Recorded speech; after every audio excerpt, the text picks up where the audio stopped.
What does it look like? What does the technology landscape look like 5 years from Well, now? we're governed by something called Moore's Law, and Moore's Law is, roughly speaking, the doubling of transistor density every 2 years. So every device that you have should either fall in price by a half or double in performance by a factor of 2 every 2 years.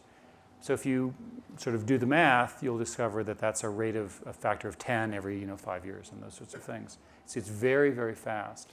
We forget how poor quality the mobile phones were 10 years ago or even 5 years ago. We forget how bad the initial iPod was versus what it is today. We forget how slow the PCs and Macs were versus what they have today because we've sort of grown up with it. So this improvement in performance, and by the way, it's accelerating, it's faster than Moore's Law for disks and fiber optics, means a continuing explosion in connectivity, bandwidth, and so forth.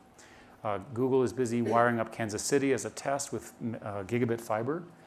On a gigabit fiber, you can take every piece of content that you can consume and put it on in perfect HD quality. All the distinctions between television and radio and DVDs and so forth all go away. It's just bits coming in on a pipe. That's all technically possible now. So give us a little bit more sense of what the devices themselves will be. Well, we don't know. It's clear that the sort of iPhone-led device is going to be, there'll be billions of those. iPhone, Android, that sort of design center. There'll be different sizes. There'll be tablets of many different sizes. We introduced this week an Android device that's a sort of a video music controller that's controlled over the cloud. So we anticipate a lot of specialty devices. One way to think about it is that the PC industry defined a platform that was locked to the PC, but this new set of players and new set of startups are taking software and hardware and combining it into all these new consumer devices, which are hard to predict.